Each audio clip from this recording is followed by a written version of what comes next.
I'd firstly like to thank Keir for inviting me to speak. I'd also like to thank you all for coming. And finally, I'd like to thank Theresa May for recording this speech. It is an honour to address the inaugural MISES UK conference, which I am sure will be the first of many future events. My topic is the Great British Economy. I will firstly explain what an economy actually is. Secondly, I will outline what constitutes a great economy. Thirdly, I will analyse the state of the current British economy. And finally, I will predict its future path. If anyone needs any Prozac, I have it on offer. So, what is an economy? The British economy simply doesn't exist. Well, neither does the American or the Chinese economy, for that matter. The term economy is merely a shorthand for individuals exchanging goods and services in their own perceived self-interest. The British economy is not a vast cruise liner following the prudent orders of Captain T. May, but rather it is a vast multitude of ships sailing in whatever direction they please. Some join other ships, whilst others construct new, larger ships, all coordinated by a harmony of interests. What then constitutes a great economy? Taking a strict Misesian position, this question cannot be answered, since it depends on individuals' subjective values. However, there are commonalities between most people's values, such that the question can be meaningfully answered, without delving into whether there are objective criteria for human flourishing. So, what is a great economy? Most people prefer to have a higher material standard of living, which is best understood as an increase in the power to manipulate the external world. The better you can manipulate the external world, the better you can transform it to suit your preferences. This is best achieved by increasing the quality and quantity of capital goods. The advent of new capital in the form of central heating gave householders greater power to manipulate the environment so that their preference for a toasty, warm house in the winter was no longer frustrated. The greater the quantity and quality of capital goods per person, the higher the standard of living. How then can one create capital? Only through savings. Only if you defer consumption can you have the resources and time to make better or more capital goods. If Crusoe needs to eat one fish a day lest he die, and he spends all day using his hands to catch 2 fish, to give him the requisite full work day to construct 1 net, he must then save 1 fish to eat the following day. Without this saving, he literally has no time to accumulate capital. Crusoe faces the choice between feeling reasonably full today or amassing a relatively huge quantity of fish in the future. Thus, he must have a sufficiently low time preference, otherwise he will never save. Yet, having a too low a time preference is a vice, as one will be producing and never consuming. The starving Crusoe suffocated under a mountain of cod. However, while saving and a low time preference are necessary, they are not sufficient. The individual must have adequate intelligence to generate new ideas for future capital goods, or to lend the resources to someone who has. Without such intelligence, the savings will just aid in times of hardship, but not increase average productivity.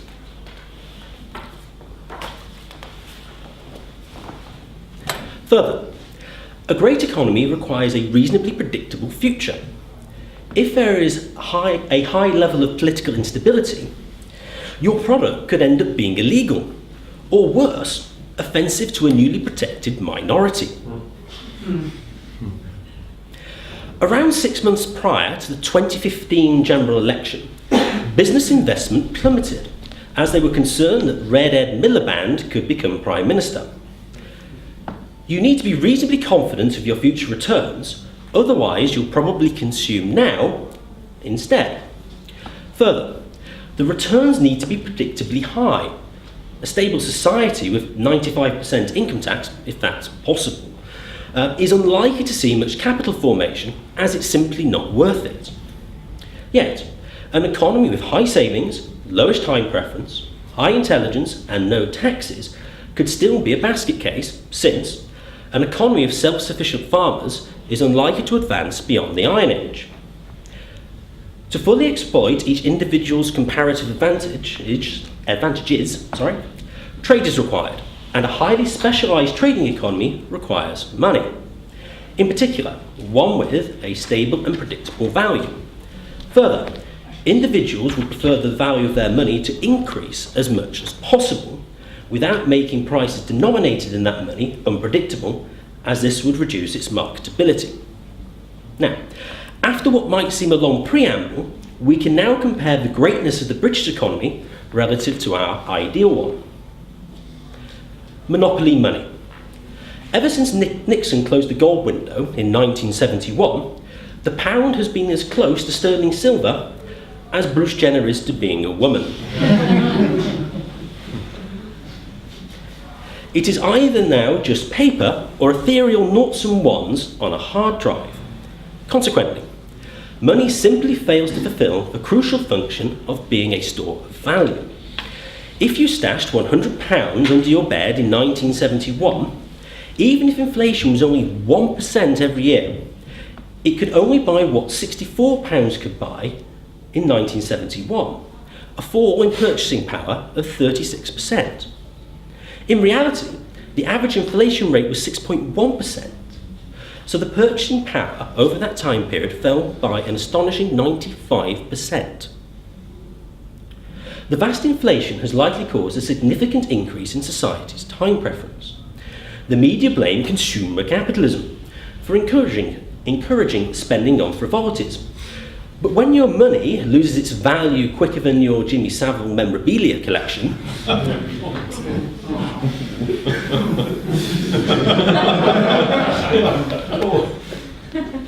such action is rather predictable.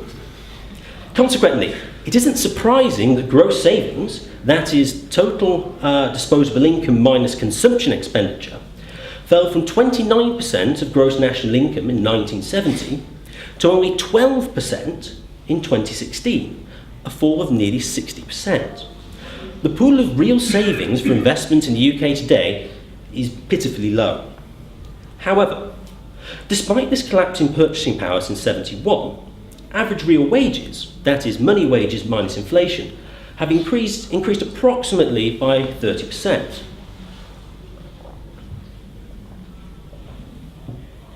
Yet, real wages peaked in 2008 and today are 3% below this high, and have fallen 1.4% in the last year alone.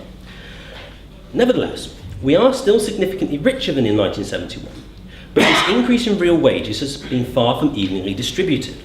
The share of the income of the top 1% of earners has rocketed from 6% in 1970 to 13% in 2014, a rise of 117%. The share of the top 0.1% has likely grown much higher still. This distributional change is largely due to Cantillon effects. Whoever receives newly created money first receives the most benefit. Imagine you put £1 million on your personal printing press. You now have £1 million more to spend on your goods and services at existing prices.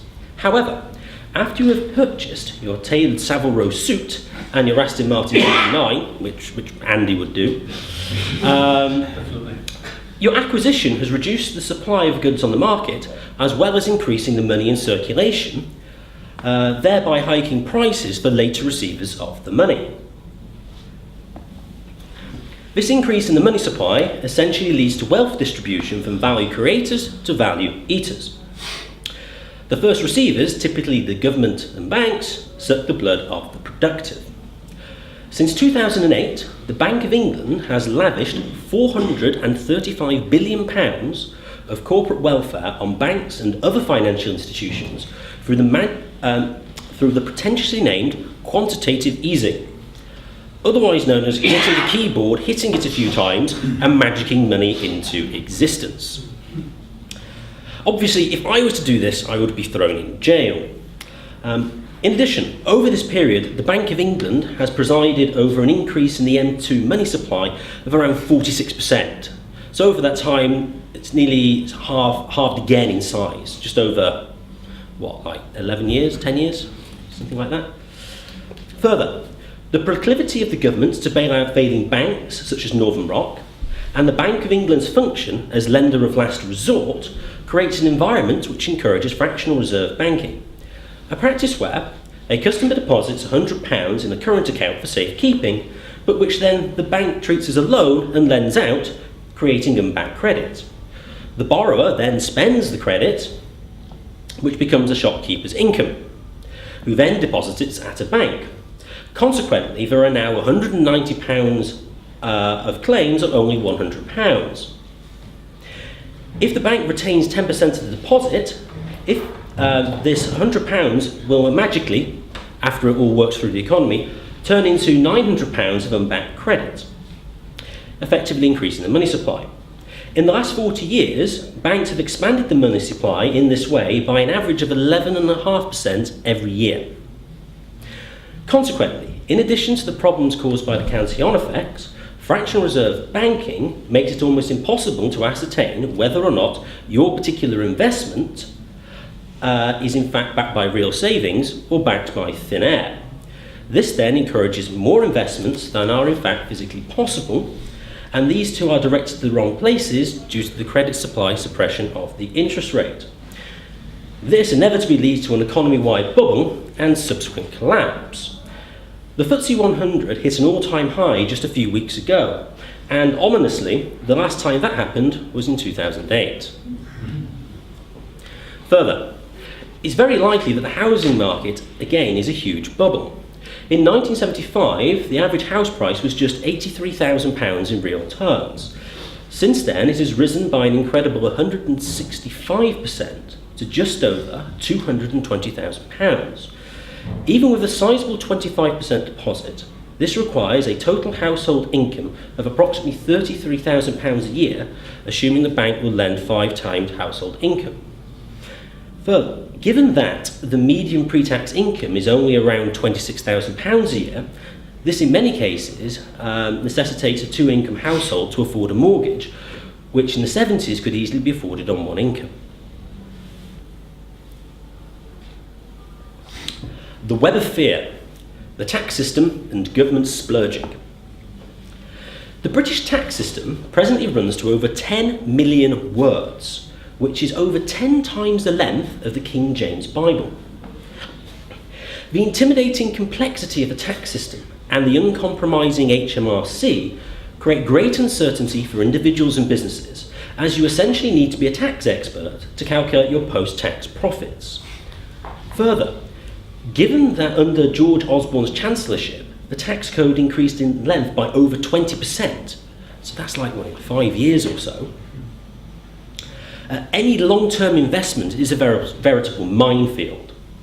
The myriad of taxes, sometimes even with multiple taxes per product, is, well, taxing. It also leads to a vast waste of resources in the courts.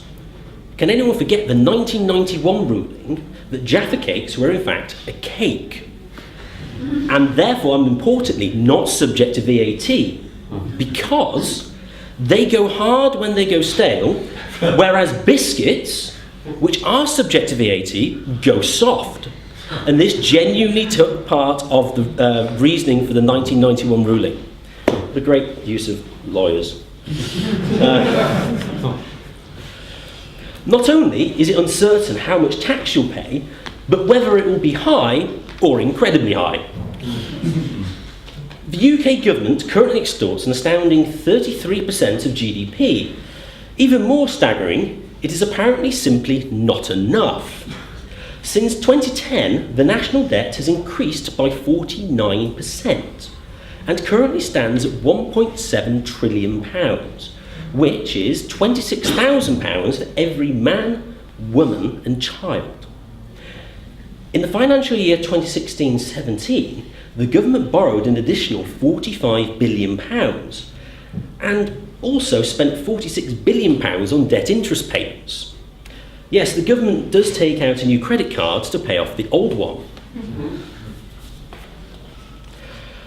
To put the debt quantity in perspective, it's only £2 billion lower than the annual defence budget.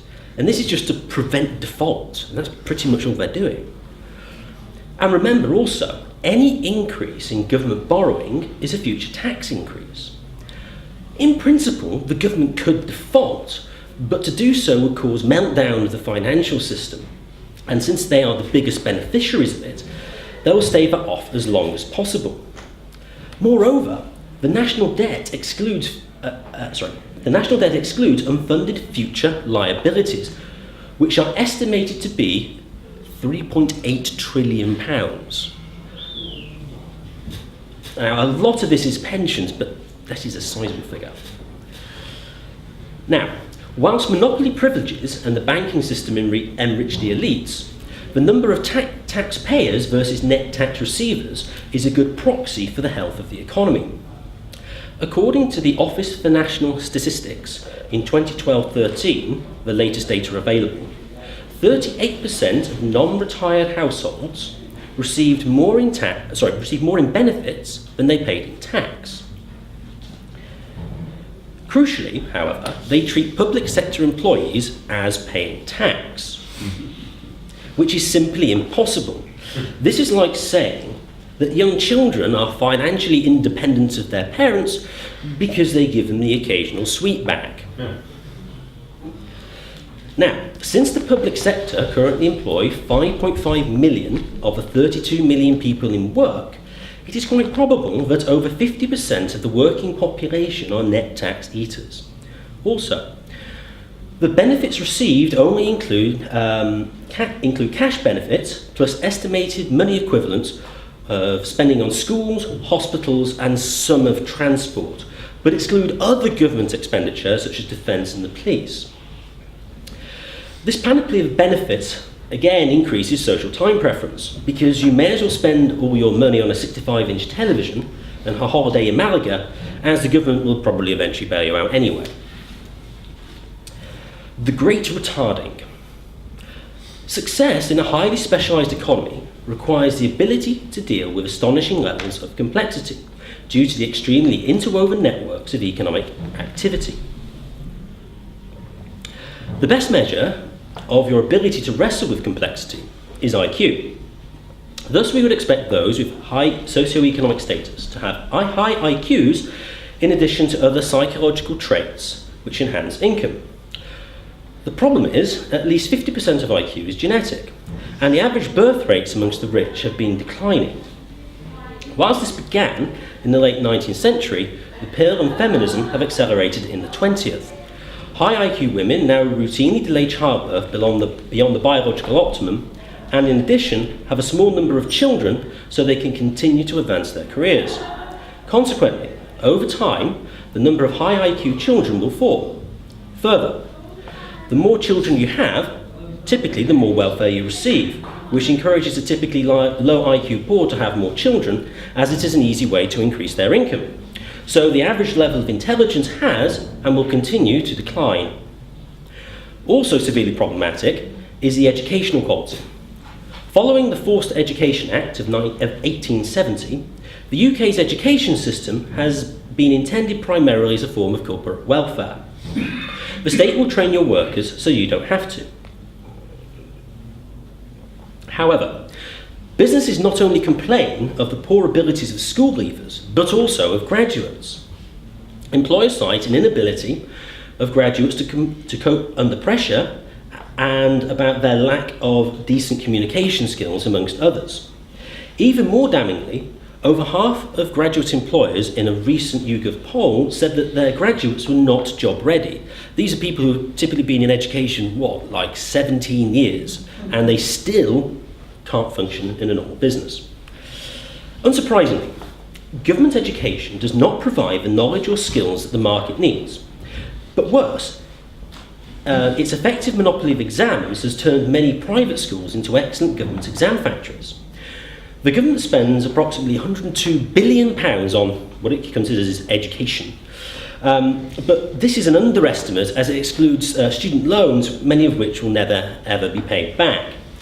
In the absence of state education spending, firms could bear the full costs of their actions and actually train their staff on the job, which would save the taxpayer money as well as improving the quality of the workforce. Moreover, government education in many cases is an active bad. The indoctrination of the equality agenda demonises one of the most productive demographics in human history: white Christian men.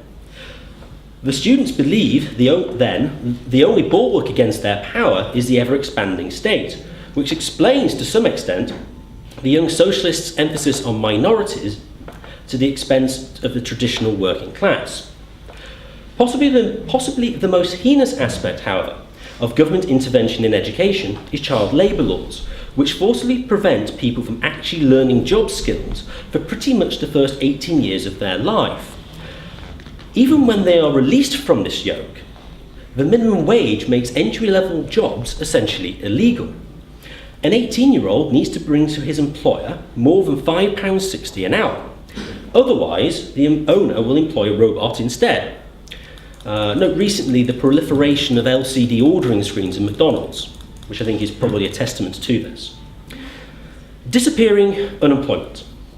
The UK unemployment figures are superficially rather good at 4.9% in 2016 as measured by the Labour Force Survey. Since 1971, it has only been lower in 5 other years. However, a broader look tells a different story. I will focus on male employment, since it is still the case that in most households, the man is the primary income earner and will typically always intend to remain in the job market until retirement. The labour force is anyone between the ages of 16 and 64, but unemployment only measures the labour force who are actively seeking work, not just those without a job. Economic inactivity, on the other hand, measures those in the labour force without a job, but are not looking for work. The economic inactivity rate amongst men between the ages of 25 and 49, who typically have no reason for being out of work, has increased from around 5% in 1992 to 7% in 2017, an increase of approximately 40% over that time period, which is nearly 3 million men who, between 25 and 49, who don't have a job and aren't even looking for one. Further, the number of males between 16 and 64 who work part-time has increased from 7% of all men employed in 1992 to around 13% in 2017. Most interestingly, 75% of this increase occurred between 1992 and 2018, when the economy was ostensibly growing in reasonably good shape. This implies that the quality of jobs for a significant proportion of the workforce is decreasing. Red currents since 1986. A final measure of the relative unproductiveness of the UK economy is the current account, which has been almost entirely in deficit since 1986. The current account is essentially the value of exports minus imports, plus some net extras, and currently stands at nearly £114 billion, or 5.8% of GDP. When I tutor students, my service is sent out, and the money flows in, just like an export. In contrast, when I buy a bottle of Old Peculiar, the money flows out, and the goods flow in, just like an import. So, if your income doesn't cover your expenditure, you have a personal current account deficit. So you have to spend savings, borrow, or sell assets. As we've seen, the quantity of real savings in the UK is rather low. So the choice is between taking out another Wonga loan or selling your ancestral home to fund your coke habit. And also, the deficit as a trend is going is almost certainly going to rise. It's not going to get smaller, unless of course we crash. Now, to the future. The productive base of the UK economy has been continually chipped away from at least probably 1914, so the decline will be equally prolonged and significant. Consequently, average real wages will likely fall in the medium term. However, the elite will continue to enrich themselves, especially through the money monopoly. The government will also continue its open-door immigration policy, as it is desperate for as much tax cattle as possible to pay for its pension liabilities, which, as we are seeing, is only going to increase. A collapse of sort, however, will happen. The question is when. The housing market and stock market are clearly in a bubble and will eventually burst, probably causing the biggest recession on record due to the colossal monetary expansion that's taken place even just in the last 10 years. This will most likely be caused by the Bank of England significantly increasing interest rates, probably in response to seriously above target inflation, possibly around 6% on the CPI. They didn't care when it got to 5% in 2011, so maybe 6% will knock them over the edge, but they might accept even higher. This crash, whilst highly painful at the time, would be highly beneficial, as it would liquidate misallocated resources and then allow them to be reallocated to more productive ventures. But the most likely response to this is another round of bank bailouts and even more staggering deficits to prevent spiralling unemployment. This state spending, however, depends on whether the markets still think the government is creditworthy. If not, to pay these debts, it's probable that the Bank of England will probably orchestrate one of the greatest monetary expansions the world has ever known. Now, that said, despite massive inflation, taxation, regulation, and even regulation, that's rounded, even today, the poor have a much higher material standard of living than most in human history. The resilience of the British peoples to produce goods and services under such conditions is remarkable. Further, there is a ray of light: the growth of secessionist movements. From Brexit to Catalonia, there is a broad social mood towards smaller political units. The smaller the country, the easier it is to emigrate, thereby reducing the cost of exercising the one genuine power we have over government, reducing its tax base. This threat will pressurise the government to adopt more genuinely liberal economic policies. If Scotland can eventually secede, and hopefully Wales too, I've lived that. I know. Yeah, indeed. There is an increased probability of a great English economy, and in time, when the People's Republics of Scotland and Wales, which they would be, would inevitably collapse, a great British economy may yet rise.